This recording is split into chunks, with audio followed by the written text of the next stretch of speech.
Okay, this is where we left off. I did take the body with the pistol grip and the gearbox half shell with the bevel upside down so I can see just the gear's teeth. And then I pushed in the motor, tightened that all up, and then what I did was I checked with this and a lot of light. I had to go over to the light area and I looked at the pinion, and you could see the back of the teeth didn't mesh exactly with the bevel, so I turned up the motor half a turn, checked again, and that was perfect. So it's not 100% ideally what I would want as far as the bevel being leaving space and so forth on the tightness of the pinion getting close enough, but it will do.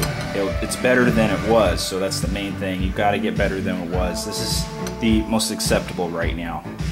The only way to be more accepting is to make adjustments to these gears. You know, I'm not going to go get my Dremel and start dremeling this and or this, and then you know, whatever parts I need to, the bushing and so forth. Part of the reason is honestly what I would have to do. I mean, let's talk about what I would have to do. The spur is too thick. Okay, so I'd have to chop this down, which I've done before. I'd have to chop it down so we can go further down the bevel. But I'm not going to do that because it's almost ideally. So we're going to go ahead and get the sector gear ready. Try to do the sector gear now. So I'm going to set this aside, take all these out.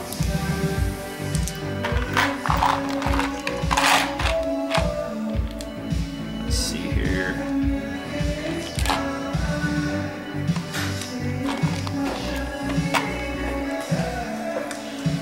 Okay, so we're going to pull this open. So this is the best it can be right now with these two gears and the motor height. Pull this aside. This is my favorite song, by the way. It's playing on the radio!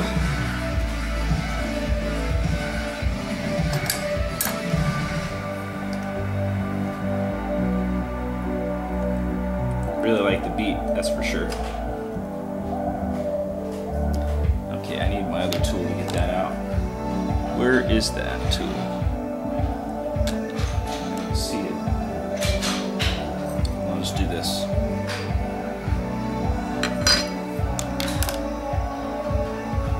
This was the belt gear we were using.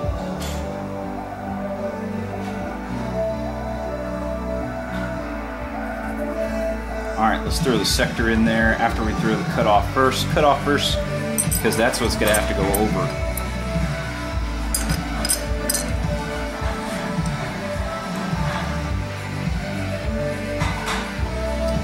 Definitely need at least a 0.1 for the sector. This is the original shims here. This is what was on the bottom. Let's check and see what this is.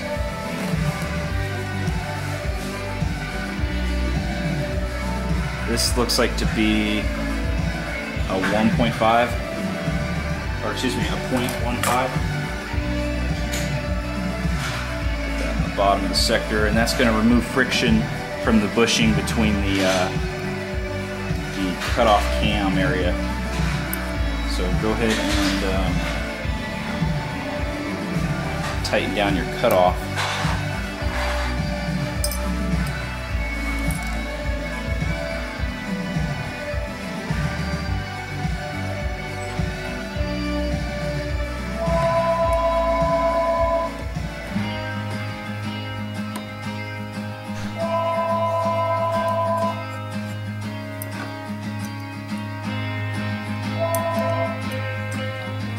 Doesn't seem to hold in here very well.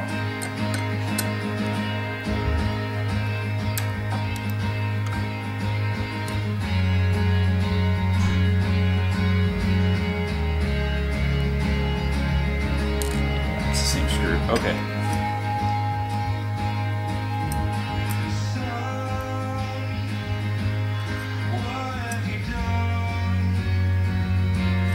No, it doesn't look like the same screw. Pretty darn close though.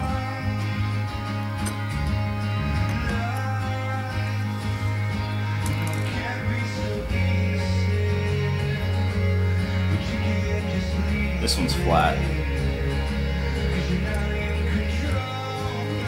Let's see if it will get in there.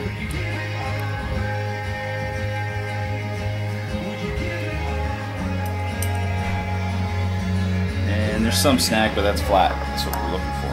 Okay. All right, there's some movement here. Question is, can it move to hit the gear? So you want to put the gear in there and have it upside down. No, it does not look like that. This looks like it's properly spaced.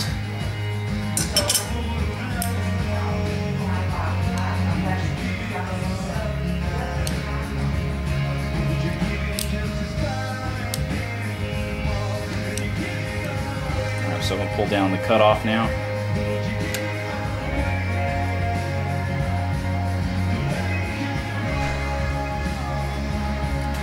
It seems that the cutoff doesn't go very high, and what that might do is not pull the trolley properly. Still might pull the trolley though, so we'll check that some other time. Basically doing is making sure it can't grind on the cutoff. And I don't see how it could. Okay, so we cleared the cutoff. We can actually take the cutoff out if we want to, which I'm going to do.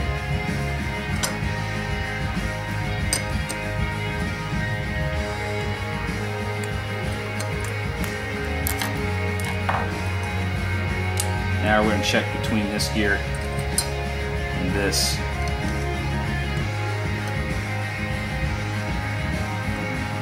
And right away it's too close. So we can pull this off. Let's start with a 0.2 and a 0.1. Just make it a 0.3 in the bottom here.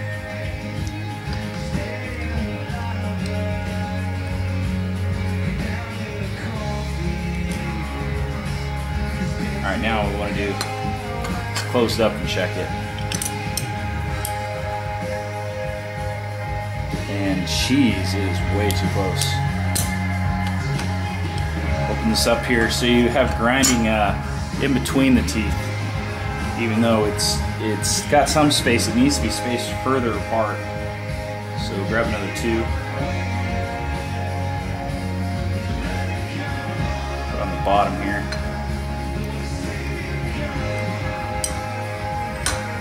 Alright, let's close this back up and check again.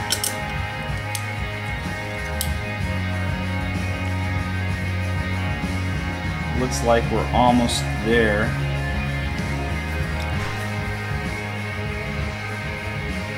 So flashlight to confirm.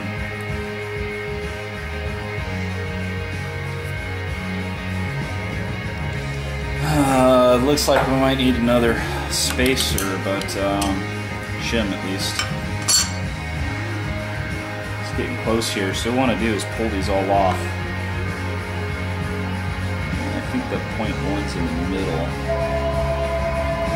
This one right here has got to be 0.1.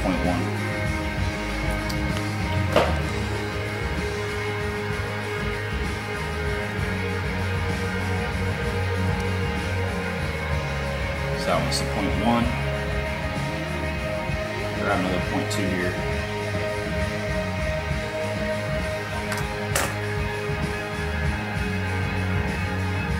So now we have 0.6 on the bottom of the spur gear here. And I just dropped them. So I can't grab anything. I'll just grab 2 more and I'll get them later.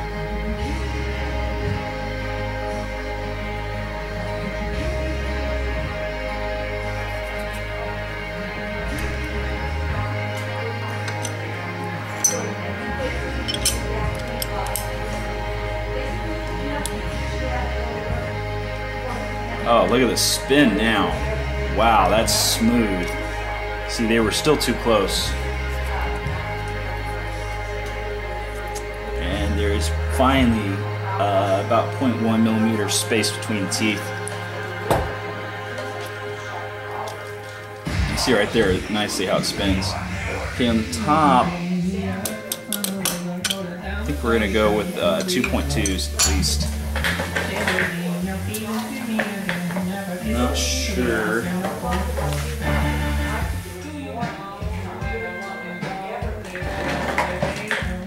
I found one.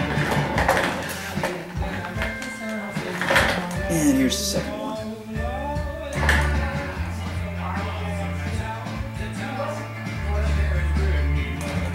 Okay, so there's two right there, 2.2s.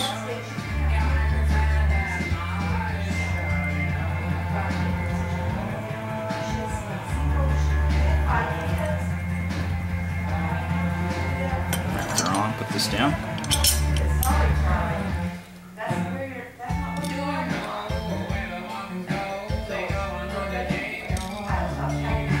And that's too tight.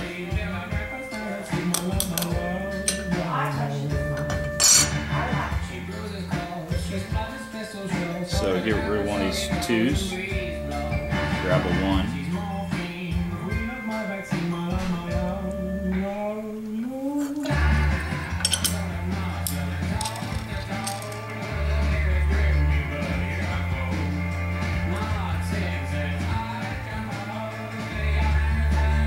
If I was to tighten this, it would be too tight. This shell is definitely warped. You can tell looking at it. So we can't go with a 0.1, we gotta go with the 0.2. And that is this one. Just to confirm again.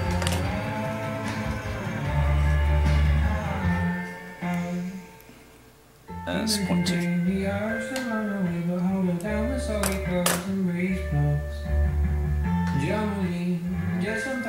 Shim over there I want to move, but I'll get it later.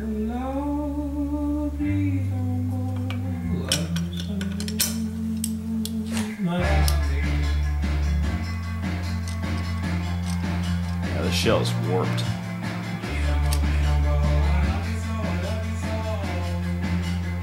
Yeah, it's totally warped. It's easy to bend too. I noticed that if I push down tight, I can push the middle down into it, like warps down like this, like flexes. So technically there might be another shim needed, and it's gonna have to be checked from tightening the gearbox because of the flexing.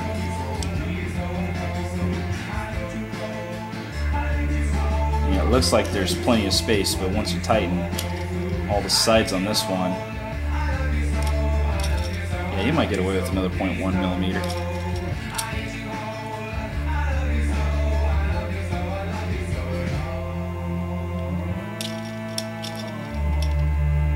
I'm going to see if I can and then tighten it up completely.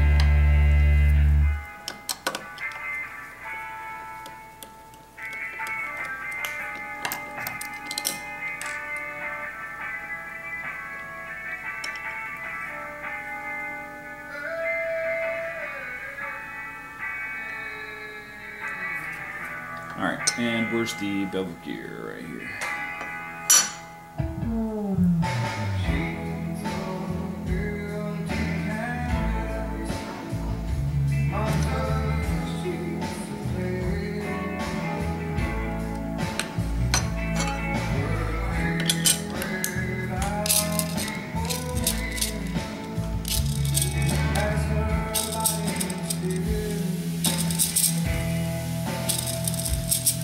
Remember, this is without grease.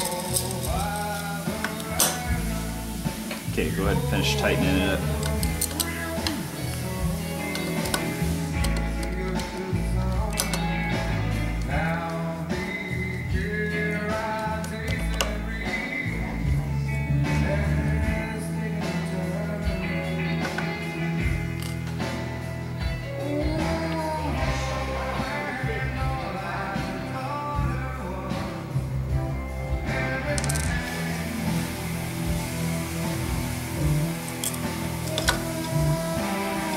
Looks like I should put the piece in here because that can be tightened, can it?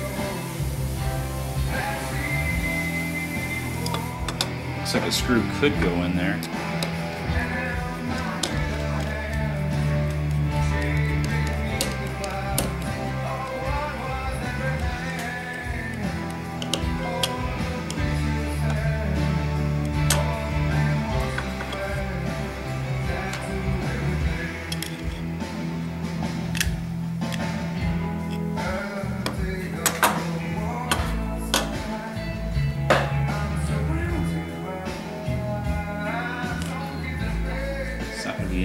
goes. This is the only screw, the washer.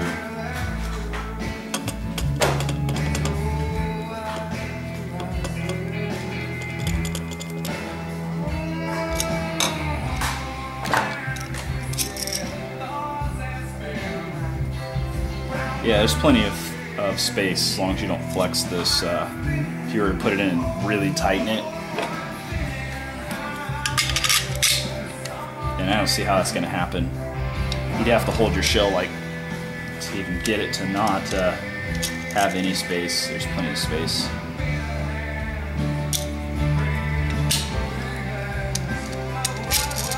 So this is with all 3 gears now.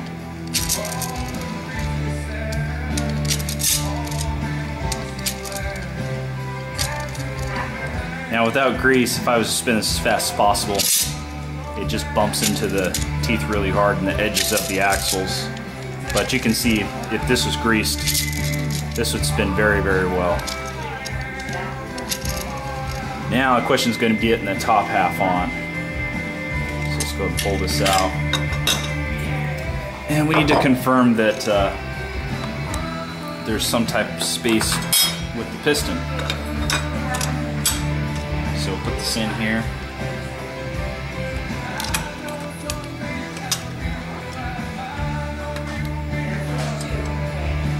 Because what if it's going into the piston's plastic rack, right? I said this before.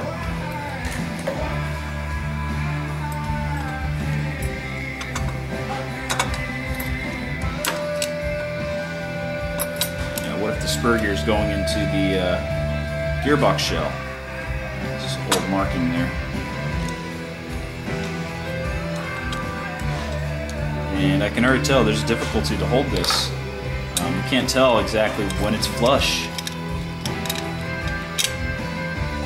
And that might be the most difficult part about having a gearbox shell like this. It's part of the design though. I mean, a split gearbox would always be nice to have, but if you can't lock this on there, you won't be 100% sure that this not going to scrape somehow. And see right now I can't lock this on here and confirm that. I can only hold it to the table. The sector gear looks too far up. Like I said, it looks.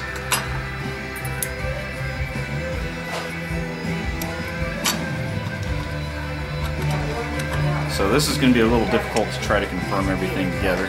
I think there's some things we don't know.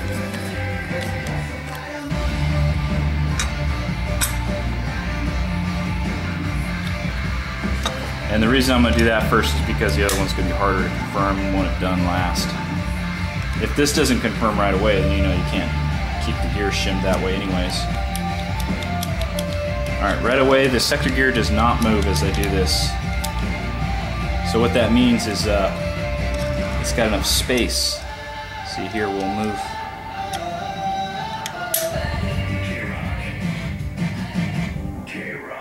And grab this.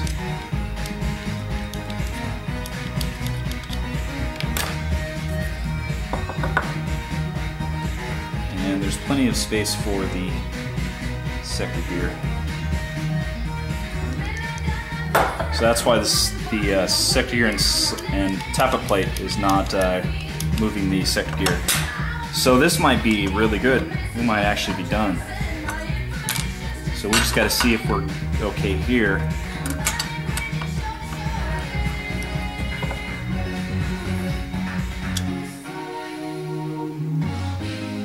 Alright, found a spot. This is what I would use. These 2 holes right here give you pretty good access to see the gear. So you want to pull this back, get this right in the center, like this, and then get this on the center. See how I'm matching these 2 here? Hold it tight. And then look through these holes.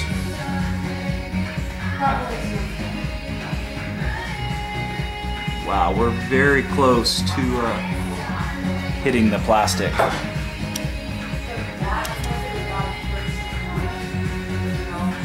So I'm gonna hold it again tight.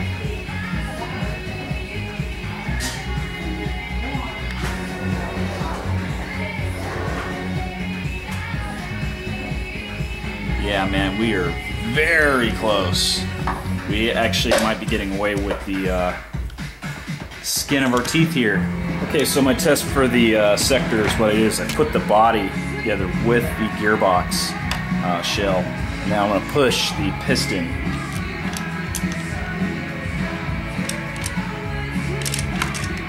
And it seems to have no issue. So it should have no issue cycling.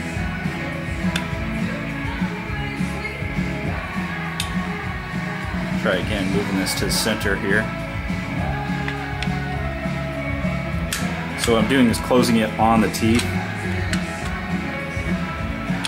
Somebody might ask, well, what does that do again? That's just checking to make sure that the sector can move with the piston and not hit the plastic part of the piston. Okay, so we got that locked in there.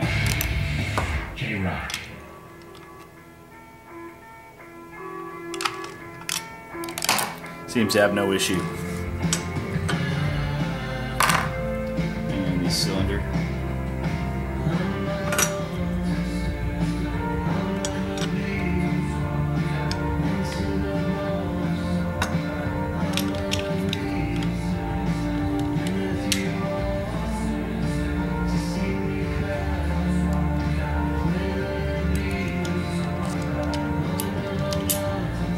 There's no problem.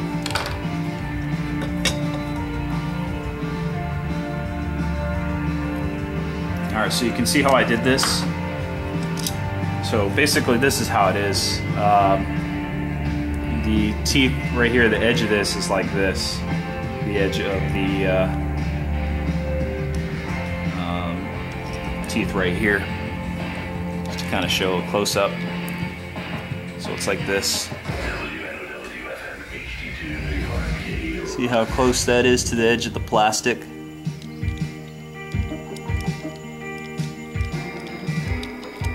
That's how close it is when we close the gearbox shell.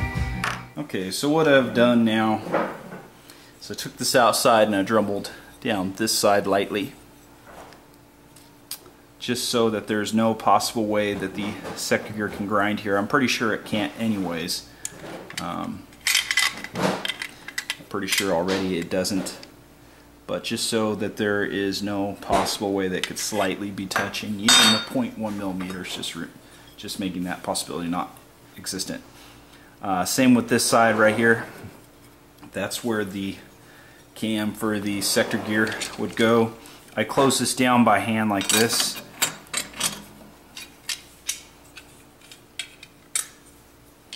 Put this on and rotated the sector gear by hand, and I can hear it hitting this area, which was the cam from the sector gear. So as it came around, this piece right here would nick it. So I drumbled that down so that that also is impossible to have happening.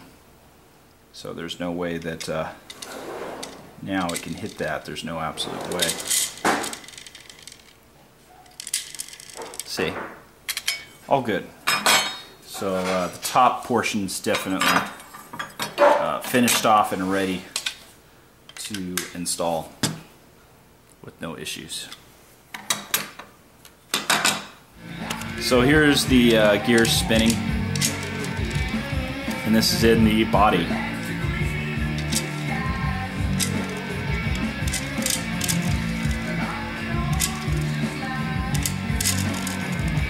So you can see they spin beautifully.